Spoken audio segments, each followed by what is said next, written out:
అందరికీ స్వాగతం. ఈరోజు సెషన్కి అందరికీ కూడా స్వాగతం. సో ఇవాళ మనం నేర్చుకోబోయేటువంటి టాపిక్ మొన్న మనం తీసుకున్నటువంటి limits of civil disobedience movement. ఈ లిమిటేషన్స్ ఏమిటి అనేది మనం చూసేటువంటి ప్రయత్నం అయితే చేద్దాం ఈరోజు. ఎందుకు మనకి డిఫరెంట్ గ్రూప్స్ వాళ్ళు డిఫర్ అవటం జరిగింది, అలాగే సివిల్ డిసోబీడియన్స్ మూమెంట్కి సంబంధించి మనకి ఎలాంటి లిమిటేషన్స్ని కనుక్కోవడం జరిగింది అనేది కనుక మనం తీసుకున్నట్లయితే మనకి ఒకటి ఏమిటి అని అంటే, స్వరాజ్యం అనేది ఒక అబ్స్ట్రాక్ట్ కాన్సెప్ట్. అంటే ఏదైనా ఒక అనుభవపూర్వకంగా మాత్రమే తెలుసుకోవాలి తప్ప ఎక్కడా కూడా మనం ఇది ఇది అని చూపించడానికి వీలు కుదరనటువంటి ఒకదాన్ని మనం ఏమంటామంటే ఈ యొక్క అబ్స్ట్రాక్ట్ అని పిలవడం జరుగుతుంది.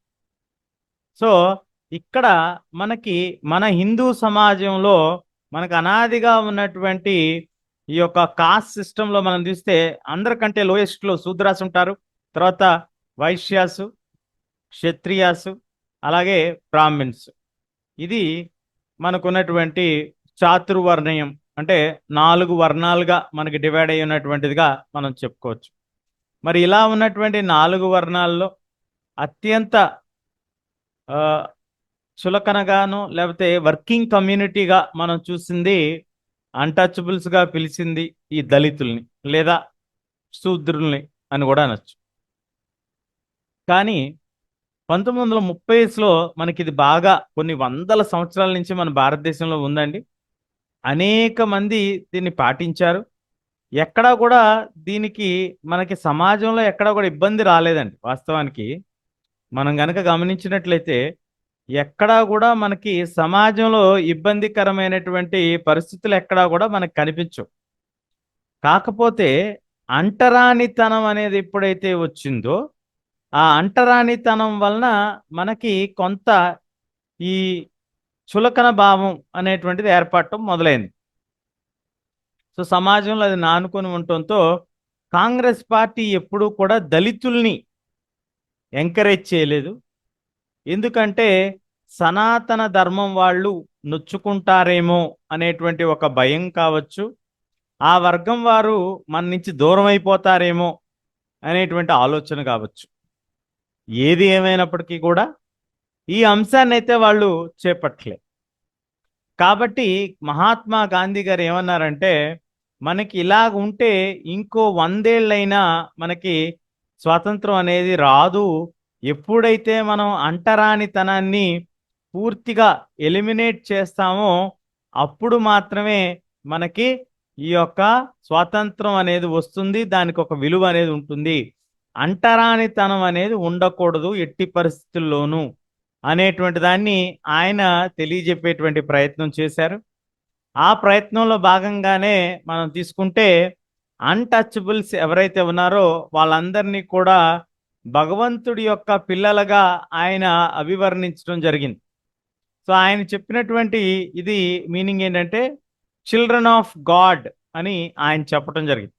ఈ చిల్డ్రన్ ఆఫ్ గాడ్ అనేటువంటి దాంట్లో ఆయన చెప్పాలనుకున్నటువంటి ఉద్దేశం ఏంటంటే, సత్యాగ్రహ అనేది మనం ఎందుకు ఉపయోగించాలి మొట్టమొదటగా అనేది మనం తీసుకున్నట్లయితే ఆయన చెప్పింది దళితులకి దేవాలయాల్లో ప్రవేశానికి, అలాగే పబ్లిక్ వెల్స్కి అలౌ చేయమని, ట్యాంక్స్ వాటర్ పట్టుకోవడానికి, రోడ్లు, స్కూల్స్లో వీటిల్లో వీళ్ళకి గౌరవాన్ని కల్పించండి, వీళ్ళని అంటరాని వారిగా చూడొద్దు. ఇలా చూసినన్నాళ్ళు కూడా మనకి స్వతంత్రం రాదు. మన సమాజం ఎప్పుడైతే ఐకమత్యంగా ఉంటుందో అప్పుడు మాత్రమే మనకి స్వాతంత్రం వస్తుంది అనేటువంటి విషయాన్ని ఆయన తెలియజెప్పటం జరిగింది. ఈ విధంగా జరిగేటువంటి క్రమంలోనే ఆయన స్వయంగా ఎక్కడా కూడా ఆయన సిగ్గుపడకుండా తన యొక్క సొంత టాయిలెట్స్ని ఆయన క్లీన్ చేసుకునేవాడు. బాంగి అనేటువంటి ఈ వర్గానికి సంబంధించినటువంటి ఈ యొక్క వర్క్ని ఆయన గౌరవప్రదంగా చూడటానికి, అలాగే ఉన్నత వర్గం లేదా గొప్ప కులస్తులుగా చెప్పుకునేటువంటి వాళ్ళందరినీ కూడా ఆయన అపీల్ చేసింది ఏంటి అని అంటే, మీరు దయచేసి అందరూ కూడా ఈ యొక్క పాపం ఏదైతే ఉందో అంటరానితనం అనేటువంటి ఒక పాపాన్ని వదిలించుకోండి, వదిలేయండి, మనసులో నుంచి ఇచ్చేయండి అనేటువంటి ఒక దాన్ని కూడా ఆయన కోరటం జరిగింది. కోరారు. చాలామంది దళిత నాయకులు దీనిపైన పోరాటం కూడా చేశారు. అప్పుడు దళిత నాయకులు ఏమని కోరుకున్నారంటే, రాజకీయపరమైనటువంటి సొల్యూషన్స్ ఉంటే బాగుంటుంది. మాకు మాకు కూడా అధికారంలో మాకు విలువ గనక ఉన్నట్లయితే, లేదా మాకు కొంతమంది ఎమ్మెల్యేలు, లేకపోతే మాకు కొంతమంది ప్రతినిధులు గనక ఉన్నట్లయితే, మా సమస్యల గురించి కూడా డిమాండ్ చేయడానికి అవకాశం ఉంటుంది. అలాగే మా కమ్యూనిటీకి కూడా కొంత గుర్తింపు ఉంటుంది అనేటువంటి ఒక ఉద్దేశంతో వాళ్ళు పొలిటికల్ సొల్యూషన్ పై మొగ్గు చూపటం మొదలుపెట్టారు. So they began organizing themselves, demanding reserved seats, కొంత రిజర్వేషన్ కావాలి సీట్స్ కని అడగటం, ఎడ్యుకేషనల్ ఇన్స్టిట్యూషన్స్లోను, అలాగే ఓటింగ్ చేసేటువంటి విధానంలో సపరేట్ ఎలక్టరేట్, అంటే మేము అణగారిన వర్గాలం కాబట్టి మేము ఎవరితో కూడా పెద్దగా పోటీ పడలేము, కాబట్టి మా వర్గం వాళ్ళు మమ్మల్ని ఎన్నుకునేటట్టు ప్రత్యేకంగా ఎలక్టరేట్ అనేది పెట్టండి, మా వర్గం వారిని మా వాళ్ళే ఎన్నుకుంటారు అనేటువంటి దాన్ని ఒకటి కోరుకోవడం జరిగింది. దానికి ఆయన ప్రపోజల్ పెట్టారు. నాగపూర్లో తప్ప ఎక్కడా కూడా మనకి దళితులు పెద్దగా సివిల్ డిసొబీడియన్స్ మూమెంట్లో పాల్గొన్నట్టుగా మనకి ఎక్కడా కూడా కనిపించదు. దీనికి నాగపూర్లో ఉన్నటువంటి స్థానిక నాయకుల యొక్క ప్రోద్బలం కారణం అయి ఉండొచ్చు. అందుకే నాగపూర్లో మనకి ఈ వివక్ష ఉన్నప్పటికీ కూడా వాళ్ళందరూ కూడా గాంధీ గారు ఇచ్చినటువంటి పిలుపుకి వాళ్ళందరూ పాల్గొన్నారు. మరి బిఆర్ అంబేద్కర్ గారు మనకి ఇక్కడే వస్తారు. ఆయన దళితులందరినీ కూడా డిప్రెస్డ్ క్లాసెస్ అసోసియేషన్ అనేటువంటి ఒక సంస్థని ప్రారంభించి దాని ద్వారా ఆయన మహాత్మా గాంధీ గారితో పోటీ పట్టడం జరిగింది. సో రెండవ రౌండ్ టేబుల్ కాన్ఫరెన్స్ ఏదైతే జరిగిందో ఆ రెండవ రౌండ్ టేబుల్ కాన్ఫరెన్స్కి గాంధీ గారితో పాటు బిఆర్ అంబేద్కర్ గారిని కూడా పిలిచారు. అంబేద్కర్ గారు కూడా వెళ్ళారు. అప్పుడు వెళ్ళినటువంటి సందర్భంలో బ్రిటిష్ వారికి ఆయన విన్నవించడం జరిగింది. మా డిమాండ్ ఏంటంటే మాకు సపరేట్ ఎలక్టోరేట్స్ ఇవ్వండి దళితులకి అంటే బ్రిటిష్ వారు ఒప్పుకున్నారు. దీనికి కన్సీడెడ్ అంబేద్కర్స్ డిమాండ్, ఒప్పుకున్నారు. కాకపోతే గాంధీ గారు ఫాస్టింగ్ చేశారు. అప్పుడు లేదు లేదు ఇలా అయితే మనం విడిపోతాము, అప్పుడు మనకి కష్టం, స్వతంత్రం రాదు, వాళ్ళు అందుకే ఒప్పుకుంటున్నారు ఇలాగా అనేటువంటి ఒక కోణాన్ని ఆయన పసిగట్టి అలాంటి ఒకటి వద్దు, మన సొసైటీ కలిసి ఉండేటట్టుగా మనం నిర్ణయం తీసుకుందాం, దళితులకంటూ ప్రత్యేకమైనటువంటి స్థానాలను కొన్ని రిజర్వ్ చేద్దాం, దానికి అందరూ కూడా దాంట్లో భాగస్వాములుగా ఉండాలి, అందరూ కూడా దళితుల్ని ఎన్నుకోవాలి ఆ వర్గాలు ఆ ప్రాంతాల్లో అని చెప్పడం జరిగింది. దానికి అంబేద్కర్ గారు ఓకే అండి మాకైతే ఏం అభ్యంతరం లేదని చెప్పి ఒప్పుకున్నారు. అప్పుడు జరిగినటువంటి ఒప్పందమే ఈ పూనా ప్యాక్ట్. ఇది సెప్టెంబర్ 1932లో జరిగిందండి. వీళ్ళే డిప్రెస్డ్ క్లాసెస్నే తర్వాత షెడ్యూల్డ్ కాస్ట్గా పిలవటం జరిగింది. వీళ్ళకి ప్రొవిన్షియల్ అలాగే సెంట్రల్ లెజిస్లేటివ్ అసెంబ్లీస్ అంటే స్టేట్ నేషనల్ లెవెల్ అని అనుకోవచ్చు మీరు ఈజీగా గుర్తుపెట్టుకోవాలనుకుంటే.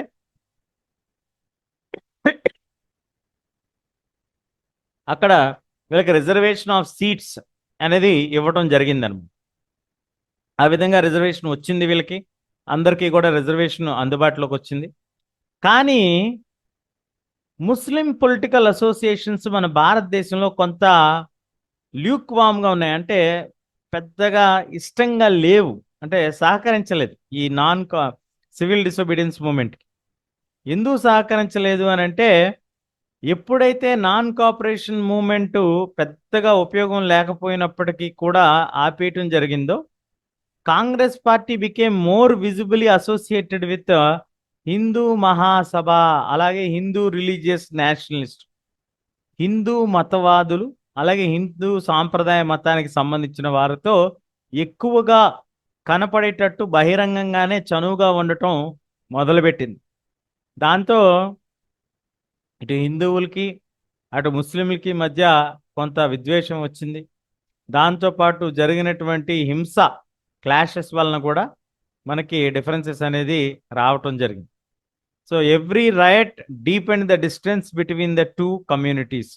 ప్రతి ఒక్క హింసని కలిగించేటువంటి ప్రతి ఒక్క చెలరేగినటువంటి ప్రతి ఒక్క ప్రతిఘటన అనేది ప్రజలలో ఒక రకమైనటువంటి వ్యతిరేకతని తీసుకొచ్చేటువంటి ప్రయత్నం అయితే చేసింది. సో 1927లో వీళ్ళు యూనిటీ ఎలాగైనా తేవాలి అనేటువంటి ఒక ఆలోచన చేస్తున్నటువంటి సందర్భంలో మహమ్మద్ అలీ జిన్నా తాను తీసుకొచ్చినటువంటి ప్రపోజల్ ఏంటంటే, మాకు కూడా కొన్ని సీట్లని కేటాయించండి, సపరేట్ ఎలక్ట్రలేట్స్ కావాలి అని అడిగాడు. ఈయన కూడా ముస్లిమ్స్ ఉన్నటువంటి ప్రాంతంలో కేవలం ముస్లిమ్స్కి మాత్రమే ఓటింగ్ హక్కు ఇవ్వండి అని అడిగాడు. అలా వద్దులే, అందరూ పోనీ ఉండేటువంటి ప్రాంతాలు ఎక్కడైతే ముస్లిమ్స్ ఎక్కువగా ఉంటారో ఆ ప్రాంతాల్లో మాకు సీట్లు ఇవ్వండి అని అడిగాడు. దాంట్లో ఉన్న జనాభా ప్రాతిపదికనే ఇవ్వండి అని అడిగాడు ఆయన. మరి అది ఎందుకో కానీ అప్పుడున్నటువంటి హిందూ మహాసభ వాళ్ళు, ముఖ్యంగా జైకర్ గారి నాయకత్వంలో వాళ్ళు దీన్ని అపోజ్ చేశారు. లేదు లేదు, అలా ఇవ్వటం కుదరదు, మతం పేరు మీద ఇస్తే మరి ఏమనుకున్నారు కానీ మతం పేరు మీద అయితే మేము ఇవ్వటం కుదరదు అనేటువంటి ఒక అంశాన్ని వీళ్ళు బలంగా చెప్పడం జరిగింది. ఆ రకంగా చెప్పినటువంటి సందర్భంలో వారు మరి ఇలా హిందూ మహాసభ చెప్పంగానే కాంగ్రెస్ పార్టీ వాళ్ళు ఏం మాట్లాడకుండా ఒక అనుమానాస్పదమైనటువంటి వాతావరణం వచ్చింది మనకి. రేపు పొద్దున్న ఎప్పటికైనా మనం ముస్లిమ్స్ అందరం కూడా మైనారిటీగానే ఉంటాము భారతదేశంలో, హిందూస్ ఎప్పుడు కూడా మెజారిటీగానే ఉంటారు. ఈ రకంగా చూసుకుంటే మరి ఖచ్చితంగా మనకి ఇది ఒక రకమైనటువంటి సెకండ్ గ్రేడ్ సిటిజన్స్ ఫీలింగ్ వస్తుంది, మనల్ని అణగదొక్కేటువంటి ప్రయత్నం జరగచ్చేమో అనేటువంటి ఒక భయంతో వాళ్ళు పాకిస్తాన్ డిమాండ్ అనేది వీళ్ళు తీసుకున్నారు. దానికి డిమాండ్ చేసినటువంటి వ్యక్తి సర్ మహమ్మద్ ఇక్బాల్. ఈయన కేంబ్రిడ్జ్ యూనివర్సిటీలో స్టూడెంట్. ఈయన ఎక్కడ కూడా ఉద్యమ నాయకుడేం కాదు, యూనివర్సిటీ స్టూడెంట్. ఈయన 1930లో ఒక ఆర్టికల్ రాశాడు. అందులో ఈయన మెన్షన్ చేశాడు మనకి పాకిస్తాన్ అనేటువంటిది కావాలి అని. అట్లా వచ్చింది ఆ డిమాండ్. ఇప్పుడు the sense of collective belonging, మరి ఎంత విడిపోయి ఉన్నప్పటికీ మనకి ఎలాగా అందరం కలిసి స్వాతంత్రాన్ని సంపాదించుకోగలిగాము అని అంటే దానికి దారితీసినటువంటి పరిణామాల్ని ఒకసారి చూసుకుందాం. మొట్టమొదటగా నేషనలిజం అనేది ఏదైతే ఉందో అది begin to believe that they are all part of same nation. మనం అందరం కూడా ఒకే దేశానికి సంబంధించినటువంటి ప్రజలమి అనేటువంటి ఒక నమ్మకం ఎప్పుడైతే కలుగుతుందో అప్పుడు మాత్రమే వీరందరూ కూడా ఒకటిగా ఉండేటువంటి అవకాశం ఉంటుంది. మరి అలాంటిది ఎలా వచ్చింది వీళ్ళకి? The sense of collective belonging అనేది అనుభవాల ద్వారా వచ్చింది. ఎలాంటి అనుభవాల ద్వారా? కలిసి యుద్ధం, కలిసి స్ట్రగుల్స్ చేసినటువంటి అనుభవం ద్వారా వచ్చింది. దాంతోపాటు అనేకమైనటువంటి కల్చరల్ ప్రాసెసెస్, అలాగే నేషనలిజం అనేది ప్రజల యొక్క ఊహల్లో క్యాప్చర్ చేసుకోవడం జరిగింది. ఫోక్ సాంగ్స్ వలన, పాపులర్ ప్రింట్స్ వలన, సింబల్స్ వలన, ఇవన్నీ కూడా జాతీయవాదాన్ని పెంచుకుంటూ వచ్చాయి అనేటువంటిది మనం ఇక్కడ చూడొచ్చు. మీరు భారత మాత పిక్చర్ను కూడా ఇక్కడ మనకు చూడొచ్చు. భారత మాత పిక్చరు మనకి ఒక లాస్ట్ చాప్టర్లో మనం నేర్చుకున్నటువంటి అంశం గుర్తు చేస్తుంది. ఆ కాన్సెప్ట్ పేరు వచ్చి ఎలగోరీ. ఎలగోరీ అంటే ఏదైనా ఒక దేశాన్ని ఒక వ్యక్తితో, నిజంగా లేనటువంటి వ్యక్తితో చూపించేటువంటి ప్రయత్నం చేసినప్పుడు అప్పుడు 18వ శతాబ్దంలో ఉన్నటువంటి ఆర్టిస్టులందరూ కూడా ఉమెన్తో గనక చేస్తే బాగుంటుంది అని చెప్పి ఫీమేల్ పర్సోనా, వాస్తవంగా ఆడమనిషి కాదు, ఊహాభరితమైనటువంటి మనిషిగా వాళ్ళ మతానికి సరిపడేట్టుగా వాళ్ళు క్రిస్టియానిటీలో వాళ్ళు తీసుకున్నారు. అలాగే మనకు కూడా ఒక ఫిగర్, ఒక సింబల్ ఉంటే బాగుంటుందని ఒక ఇమేజ్ని ఐడెంటిఫై చేయాలి అని అనుకున్నారు. సో 20th సెంచరీలో నేషనలిజంకి సంబంధించి ది ఐడెంటిటీ ఆఫ్ ఇండియా అనేది వాళ్ళు భారత మాతగా తీర్చిదిద్దడం జరిగింది. ఆమెని ఫస్ట్ క్రియేట్ చేసింది బంకిం చంద్ర చటోపాధ్యాయ్. ఈయన వందే మాతర గీతాన్ని రచించారు 1770వ సంవత్సరంలో, 1870లో. ఇది మన భారత మాతకి ఒక హిమ్, ఒక పద్యంగా రచించాడు ఆయన. అలాగే ఆయన నవలైనటువంటి ఆనందమత్లో అది పెట్టడం జరిగింది. చాలా ప్రాచుర్యం పొందింది. ఇది మనకి స్వదేశీ మూమెంట్ జరిగింది 1905వ సంవత్సరంలో. ఆ సంవత్సరంలో జరిగినటువంటి ఉద్యమాలన్నిటిలో కూడా దీన్ని నిరసన వ్యక్తం చేయటం జరిగిందన్నమాట. ఈ రకంగా మూమెంట్ ఆఫ్ స్వదేశీలో ఇది పెట్టినప్పుడు నుంచి ఈ సాంగ్ బాగా ఫేమస్ అయింది. సో ఈ రవీంద్రనాథ్ ఠాగూర్ అనేటువంటి వ్యక్తి ఎవరు అనేటువంటిది సహజంగా చాలా మంది ఏమనుకుంటారంటే రవీంద్రనాథ్ గారికి ఏదైనా చుట్టమా అంటే ఎస్, ఈయన నెఫ్యూ అవుతారంట, మేనల్లుడు అవుతాడంట. సో ఈయన ఈ ఇమేజ్ని పెయింట్ చేశారు. ఆ తర్వాత చాలా మంది పెయింట్ చేశారు. కాకపోతే ఇమేజ్ ఏంటంటే ఎయిస్టిక్ ఫిగర్, అంటే చాలా నిరాడంబరంగా, ప్రశాంతంగా, కామ్గా, కంపోజ్డ్గా దైవత్వాన్ని చూపిస్తూ, అలాగే ధర్మ మార్గాన్ని చూపిస్తూ మనకి చూపించేటువంటి ఒక ప్రయత్నం జరుగుతుంది. సో ఇలాంటి ప్రింట్స్ చాలా వరకు ప్రింట్ అయ్యాయి. అవి చాలా మందికి ఇది ఒక జాతీయ చిహ్నంగా చూపబడింది అనేది మనం క్లియర్గా చెప్పుకోవచ్చు. మరి అదే విధంగా మనం తీసుకున్నట్లయితే మనకి ఈ ఫోక్ సాంగ్స్, ఫోక్ లెజెండ్స్ అనేవి మనకి కనిపిస్తూ వచ్చాయి. వాస్తవమైనటువంటి నిజమైనటువంటి కల్చర్ అనేది జానపదాల్లోనే ఉంటుంది అనేటువంటిది మనం ఇక్కడ గమనించుకోవాల్సినటువంటి విషయం.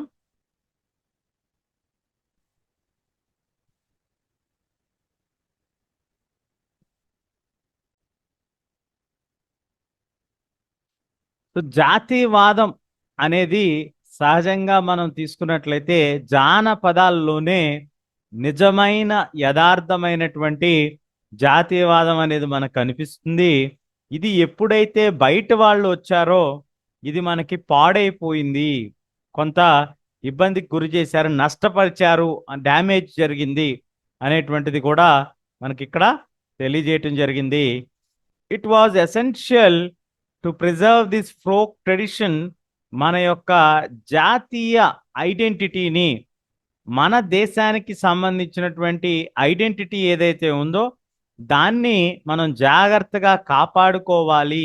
అలాగే మన యొక్క గౌరవాన్ని, మర్యాదల్ని మనం పునర్వైభవాన్ని తిరిగి తీసుకురావాలి మన సాంప్రదాయాలకి అని అంటే కేవలం జానపదాల వల్లనే మనకి జరుగుతుంది అనేటువంటిది వాళ్ళు తెలియజెప్పేటువంటి ప్రయత్నం చేశారు. అలాంటి ప్రయత్నం ద్వారానే మనకి జాతీయవాదం అనేది సామాన్యుల్లో కూడా పద్యాల రూపంలో, గేయాల రూపంలో, అలాగే కథల రూపంలో ఇది ఒక ఉద్యమం లాగా సాగింది అనేటువంటిది మనం ఇక్కడ చూసాలి, మనం ఇక్కడ నోట్ చేసుకోవాలి. రివైవల్ అనే దానికి ఇది మూలమైంది. సో మద్రాసులో నతేషా శాస్త్రి మ్యాసివ్ 4 పెద్ద పెద్ద వాల్యూమ్స్ తమిళ్ ఫోక్ టైల్స్ని కలెక్ట్ చేశారు. వాటి యొక్క పేరు the folklore of southern India, దక్షిణ భారతదేశానికి సంబంధించినటువంటి గేయ పద్యాలుగా చెప్పడం జరిగింది, జానపదాలుగా. ఆయన ఏమన్నాడంటే వాస్తవమైనటువంటి, అత్యంత నమ్మకమైనటువంటి, నిజమైనటువంటి ప్రజల యొక్క ఆలోచనలు, ప్రజల యొక్క వ్యక్తిత్వం మనకి తెలియాలి అని అంటే అది కేవలం జానపదాల వలన మాత్రమే తెలుస్తుంది అనేటువంటిది ఆయన తెలియజెప్పడం జరిగింది. అలాగే నేషనల్ మూమెంట్లో నేషనల్ లీడర్స్ కూడా అనేకమైనటువంటి ఐకాన్స్ని, సింబల్స్ని వాడి ప్రజల్లో ఈ జాతీయవాదానం అనేది పెంచుకుంటూ రావటం జరిగింది. ఈ రకంగా జరిగినటువంటి క్రమంలోనే జాతీయ జెండా ఒక ప్రముఖమైనటువంటి పాత్ర పోషించింది. మొట్టమొదటిగా ఉన్నటువంటి జాతీయ జెండా అంటే స్వదేశీ మూమెంట్ 1905లో జరిగినటువంటి స్వదేశీ మూమెంట్లో మనకి red colour, green colour, yellow colour త్రివర్ణ పతాకం ఉండేది 3 రంగులతో. అందులో 8 లోటస్లు ఉండే, 8 ప్రాంతాలకి గుర్తుగా, 8 రాష్ట్రాలకి గుర్తుగా. మధ్యలో క్రిసెంట్ మూన్ అంటే ఈ విధంగా ఉన్నటువంటి మూన్ ఉండేది.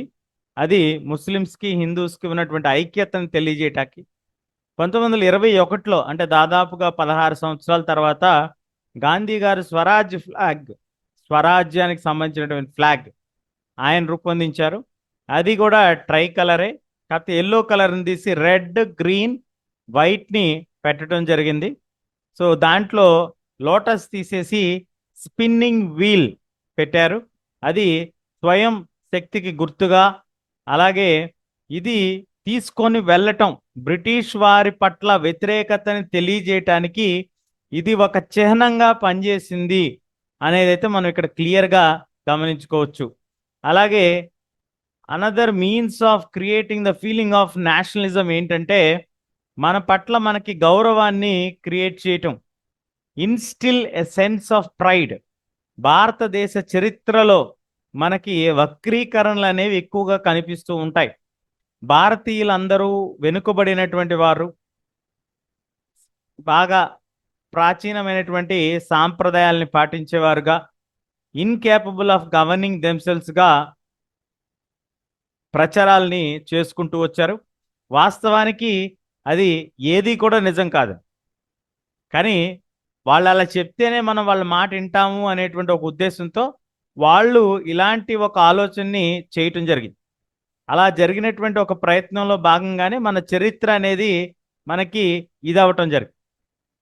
సో ఇండియన్స్ దీనికి భారతీయుల యొక్క గొప్ప గొప్ప అచీవ్మెంట్స్ ఏవైతే ఉన్నాయో, మన గత వైభవం తాలూకా లక్షణాలు, ఇటు కళలో కావచ్చు, బిల్డింగ్లో కావచ్చు, సైన్స్, మ్యాథ్, రిలీజియన్, కల్చర్, లా, ఫిలాసఫీ, క్రాఫ్ట్స్మెన్, ట్రేడ్, వీటన్నిటిలో మనం ఎంత గొప్పగా ఉండేవాళ్ళం అనేటువంటిది మనకి తెలియజెప్పేటువంటి ఒక ప్రయత్నం ప్రారంభించడం జరిగింది. కేవలం జానపదాలు లేకపోతే కేవలం జాతీయవాదమే కాకుండా ప్రజల్లో ఒక నమ్మకం, మన భారతీయులంగా మనం చాలా గర్వపడాలి, ఇందులో మనం వెనుకబడటానికి బాధపడటానికి ఏమీ లేదు.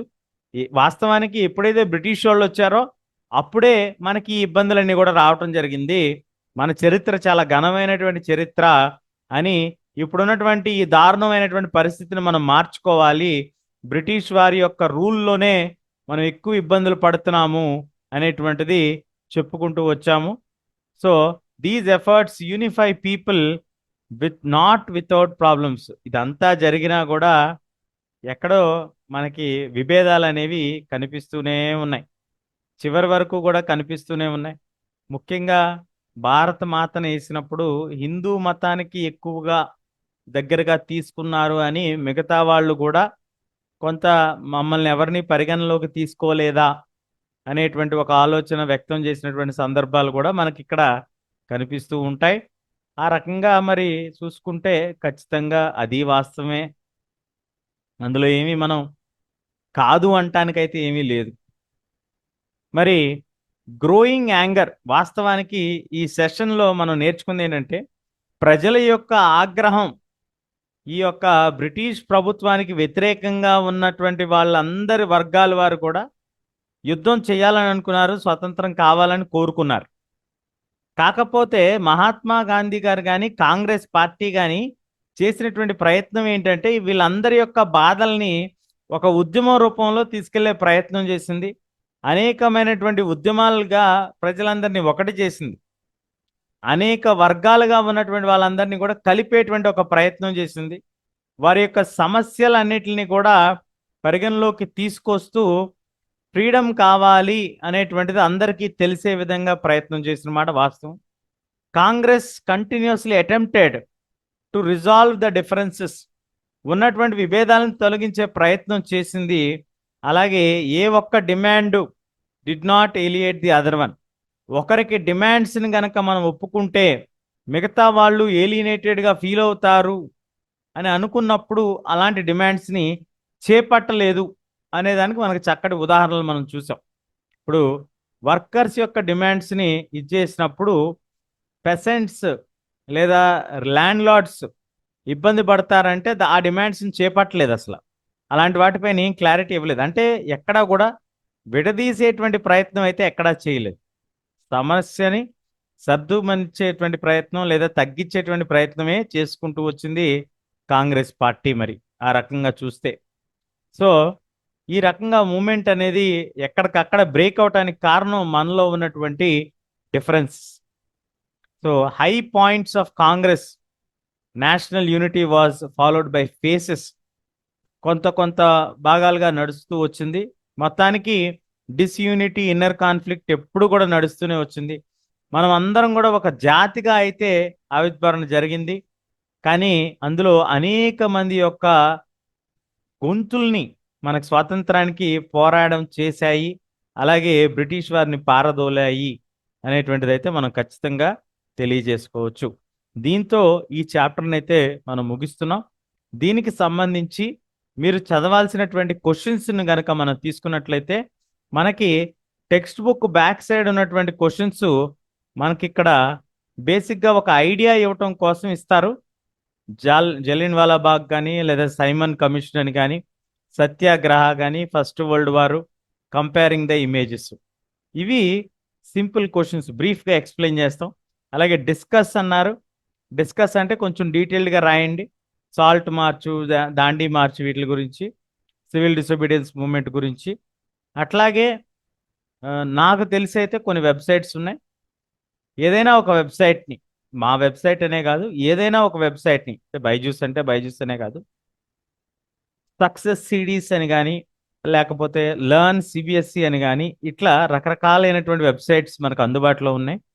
ఆ వెబ్సైట్స్ని మీరు ఫాలో అవుతూ ఒక్కొక్క సెక్షన్ వైజ్గా, అంటే ఒక చాప్టర్ నుంచి ఎలాంటి 1 మార్క్ క్వశ్చన్స్ వస్తున్నాయి, ఎలాంటి కాంప్రహెన్సివ్ బేస్డ్ క్వశ్చన్స్ వస్తున్నాయి, అంటే ప్యాసేజ్గా ఇచ్చేటువంటి క్వశ్చన్స్. అలాగే ఇందులోంచి అయితే మ్యాప్ పాయింటింగ్ కూడా వస్తుందండి. మ్యాప్ పాయింటింగ్ కూడా ఉంది.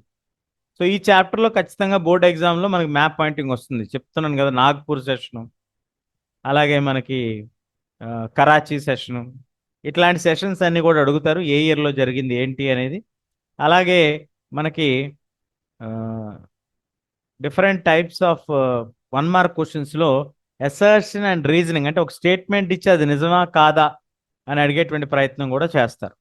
ఇలాంటివన్నీ కూడా మీరు కొన్ని వెబ్సైట్స్ని రిఫర్ చేసి వాటిని బట్టి ఫాలో అవుతూ వెళ్ళాల్సిందిగా నా మనవి. ఎందుకంటే మనం అన్నీ కలిపి ఒక దాంట్లో దొరకాలంటే ఈ రోజుల్లో అంత క్వాలిటీగా మనం ప్రిపేర్ చేస్తున్నారంటే అనుమానమే. కాబట్టి ఒక 2-3 వెబ్సైట్స్ నాకు తెలిసినవి అయితే, నేను చెప్పేదైతే సక్సెస్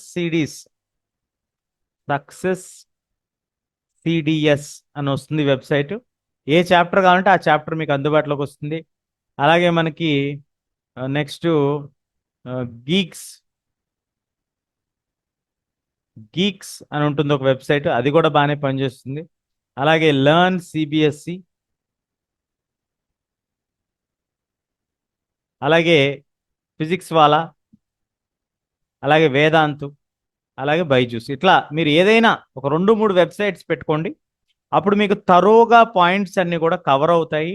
అన్ని రకాలుగా కూడా మీరు ప్రిపేర్ అయి ఉంటారు ఎగ్జామ్కి. So all the very best. Thank you. Bye bye.